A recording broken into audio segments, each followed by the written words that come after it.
So lately I've been rediscovering, kind of for a while, last month or so, beauties that is inherent in open C tuning. And I say rediscovering because open C and alternate tunings just in general are something that I've been really passionate about over the years. I love and find myself very inspired, easily inspired, by alternate tunings of all kinds. But as a full-time guitar teacher, I work with anywhere from 70 to 90 students every week. And so a lot of times things can get very, I want to say calloused inside, but you lose doing kind of what I do for a living. Some of the almost like childlike kind of joy that is inherent. And just trying new things, and just kind of stretching yourself in different ways. And while OpenC is one that I have been using for a long time, it's one that I'm kind of coming back to. And so I'm going to share some of that with you. If you're unfamiliar with OpenC, and maybe you've been playing most of your time on the guitar in standard tuning, essentially what's happening is we're tuning all the different strings of the guitar relative to a C major triad. And if you're unfamiliar with the theory aspect of how chords work in music, a basic triad is a 3-note chord. And this particular one has the notes C, which is the root of the chord, the starting note of the chord, an E note, and then a G. The C note is the starting note, the root. The E note is what we call the third. If you count C past D to E, you give yourself the third. And then G, if you do that same counting all the way up to 5, is the fifth of the chord, and that completes the chord. So essentially what we're doing with OpenC is we're turning all these strings to those intervals. So you'll notice my low E string is tuned all the way down from E, as it is in standard, all the way down to C. So it's going down what we call 2 whole steps in music. So it's going down past what many will think of as E flat or D sharp, and then down to D, past C sharp, or D flat, and then all the way down to C. And so what you get in this tuning, which is kind of what I love about this specific tuning, is you get this really rich low bottom note. And then you've got this low C, you've got this A string, which is normally A in standard, which is now a G. It tunes down a whole step again. So again, down past G sharp or A flat down G. So it's C and then G. This is the root and the fifth of a C chord. And then the D string in standard now goes down to a C. So you've got 2 C's. You got a C here, a low C, a G, and a C. So it's root, fifth, root again. It's repeating that root.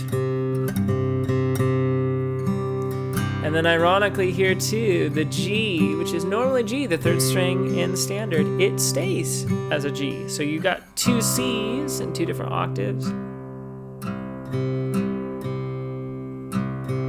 And you've got 2 G's right here, both in 2 different octaves. So you got C, G's right here, C, G, and then ironically, another C. And this time, instead of leaving the string the same like in the case of the G, or detuning the strings as in the case of the low E and the A, you're tuning this B string up to C, from B, as it is in standard, to a C, a higher C.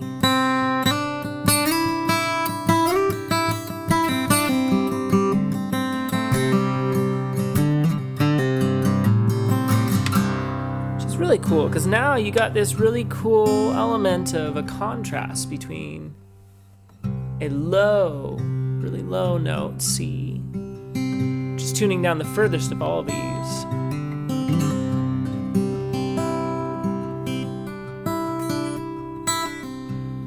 And this C note right here that's tuned up, past standard, half step above where it's normally at in standard. And then last but not least, you have that high E in there too, which is just normal as it is in standard because, as I said before, we need an E in the chord too. That's our third, and the third has a really important role in your chords. It's what kind of defines what type of chord, what quality the chord is. If it's a major third, we have a major triad. If it's a minor third, a minor triad. So you have like happy tonalities in major land, sad, just as you would expect. So that changes things when you have the only third in the chord, when you strum across the strings, is the top note.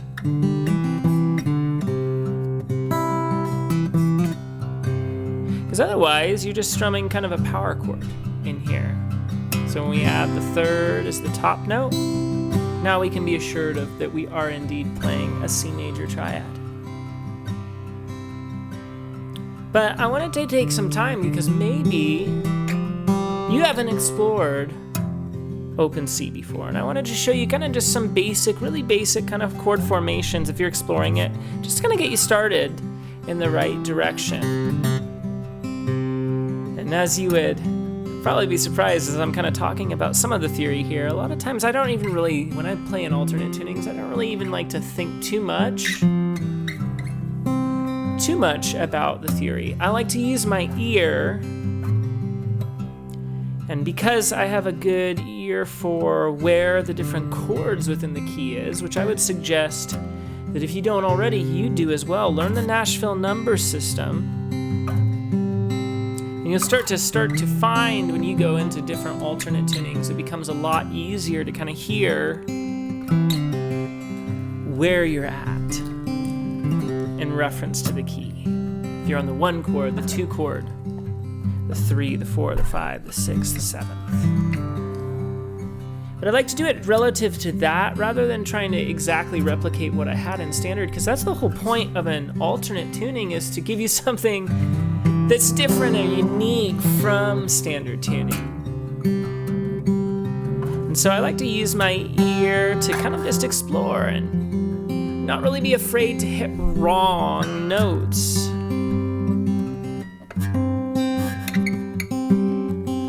Not be afraid to hit those and explore. You can kind of see that clashes, but that's part of the exploration in here, part of your journey. But as a starting point, obviously here, like I said, if you play C, the open strings, those themselves are C. But a lot of times, I told you how that third of the chord is the top string here. A lot of times I like to put it lower in the chord too. So if I put my index finger at the 4th fret of the 4th string, that now has me as an E as well. You can kind of see there's that C. If I walk up a whole step at the 2nd fret of the 4th string, that's D. If I move it up to the 4th, that's now an E note. And now I have the 3rd a little earlier in the chord. So if I'm picking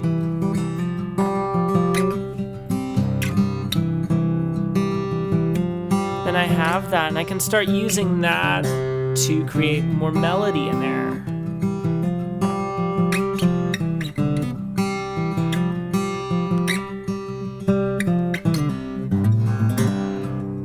So that's a really cool kind of tool, starting in that 3rd and then being able to kind of climb up.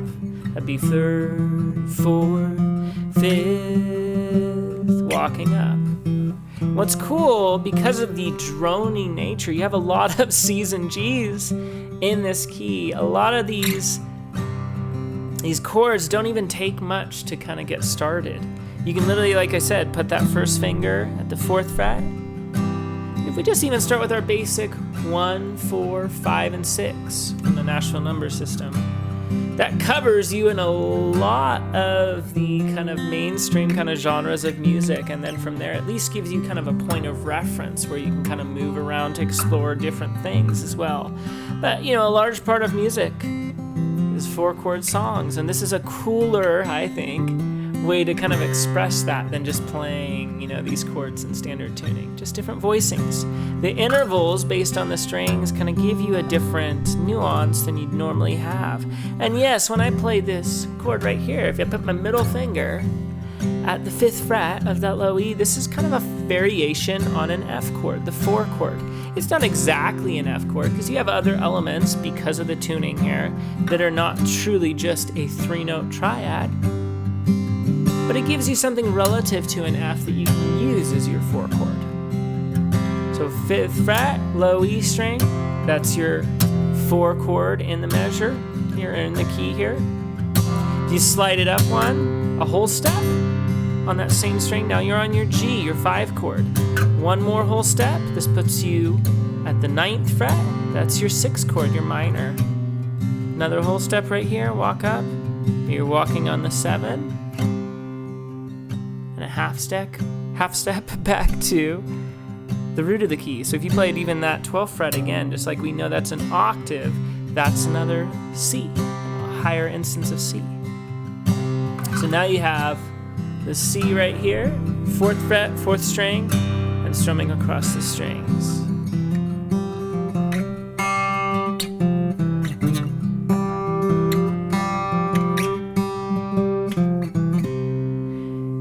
Fifth fret right there gives you your 4 chord.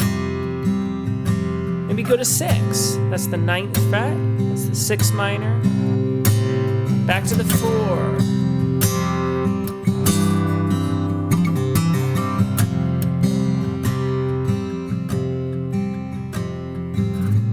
To the 6 again. To the 5, which is 7th fret of that low E. To the 4 at the 5th fret.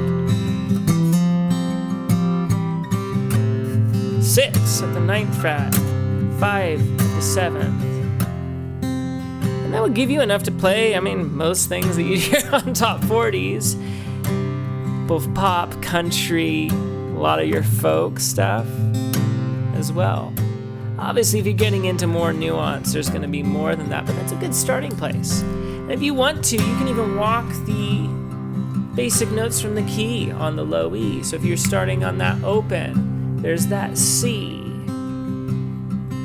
the 2 minor, 2nd fret of that low E. There's that 2nd fret. Let's do D minor in this case. Again, not exactly a D minor. There's different voicings to these. There's different variations of these intervals. And then 4th fret would give you your 3 minor. And your 5th fret, again, would be your 4 chord. Your 7th fret would be your 5. And you can see I'm just walking this up the string. 9th fret would be your 6 minor. 7th, which is normally diminished. And then back up to the octave. Really cool starting point for this key. And again, it keeps it within this very warm,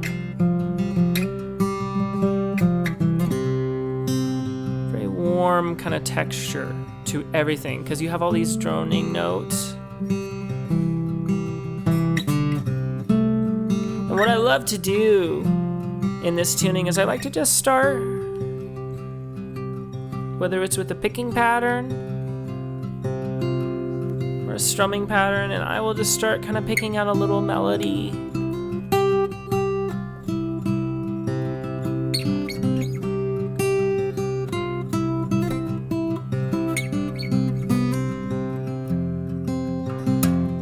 I'll start just with kind of one kind of droning kind of bass note over it, and then I'll start adding in kind of chords over that.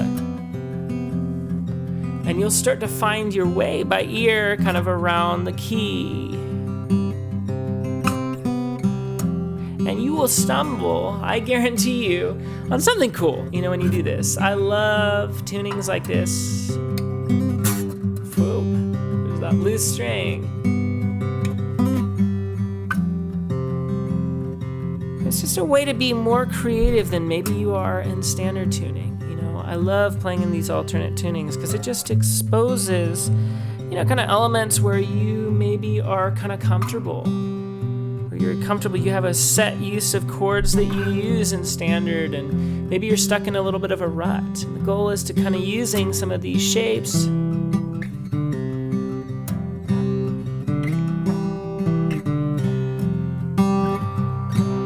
to kind of get out of that and just help you look at things a little bit different.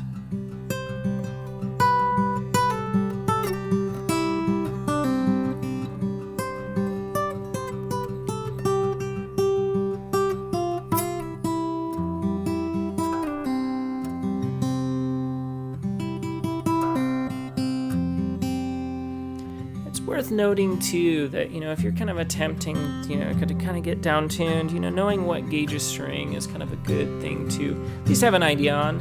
Usually the rule of thumb that I kind of like play into when I do alternate tunings is if I'm going down tuned, I kind of think of it like this, is equivalent tension every half step that I go down in pitch.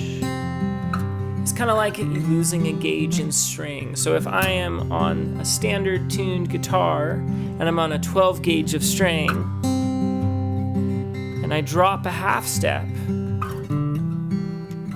then I'm down now on an 11, set from an 11 set of strings. So most of the time for me, because I do a lot of drop tuning and I have a lot of students that do a lot of drop tuning where I'm kind of teaching, I'm typically playing in a 13 kind of set of strings, but as I've actually been having this specific guitar detuned and alternate tuned to open C here, for actually probably more than a month now, just because I've really liked how this guitar sounds down there. I'll play other guitars for standard tuning when I need to be in standard. I'm even considering actually just leaving this, you know, semi-permanently in open C. And so to make the better use of that, because you can see sometimes it's really hard to kind of keep that string even on a 13 set of strings. So that puts this as a 56 gauge. Kind of makes it hard to, you know, keep it nice and in tune when you're kind of fretting, just because it's so loose. It's wiggling on you quite a bit. It's down pretty low. So I'm even thinking about just getting a custom set of strings for when I play in these tunings. I think I'm gonna drop this string from 56 all the way down to a 58 gauge. And that'll probably mean refiling the nut a little bit, nut slot, just to accommodate that string. But that's something that's worth noting. You'll notice when you drop down, if you haven't dropped down this low before, many of you may have, but it tends to get pretty rattling if you play pretty hard.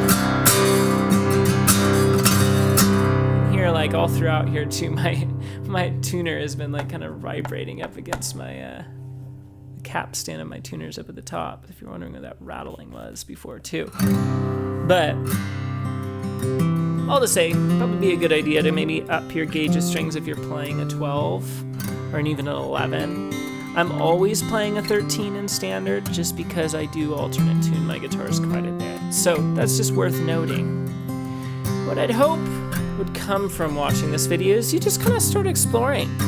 Maybe you go to your local music store, pick up some heavier gauge strings, maybe start experimenting, maybe for the first time, or maybe it's, again, something for you. It's kind of a refresher back into, like me, this tuning. Again, I just take so much inspiration from just different kind of intervals within your tuning.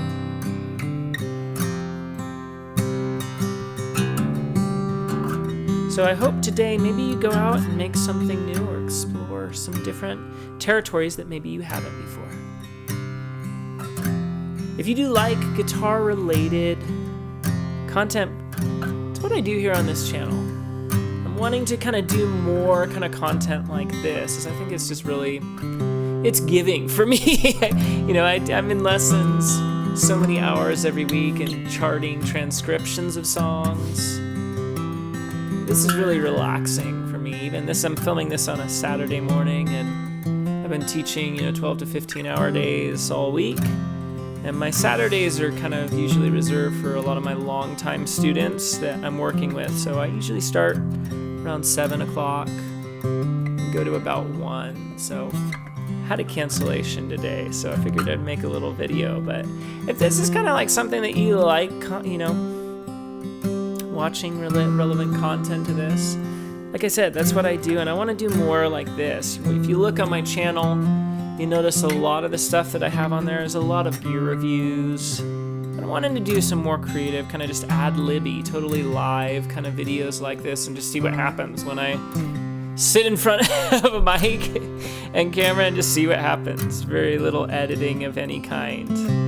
Most of my other videos are a lot more polished, and quite frankly just take a lot of time that I don't always have to do. So, you know, these are a little bit more sporadic. I kind of want to do more of these, kind of based more around kind of like what I'm learning in my kind of life as a guitar player, as a working musician. You know, I teach guitar full time. That is my day job. And so I'm always kind of doing different songs, techniques with a variety of students.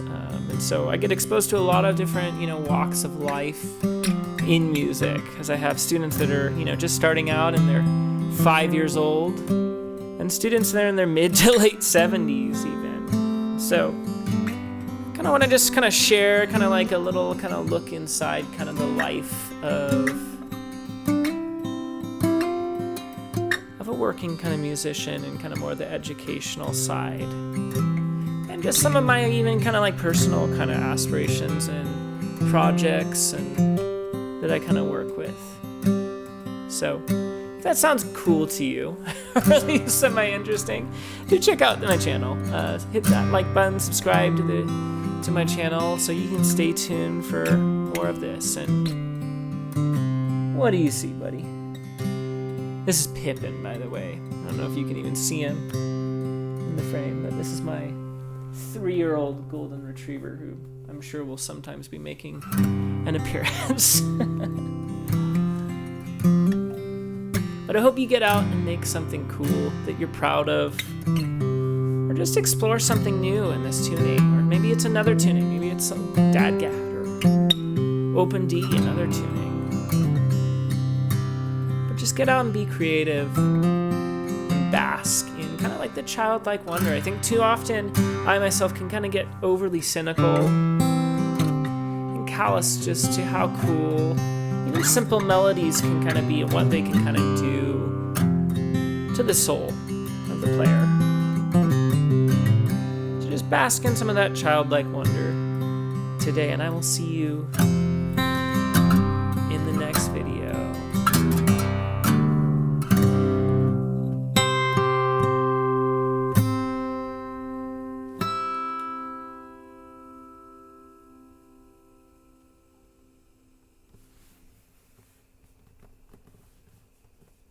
What, buddy? What? What's wrong? You bored?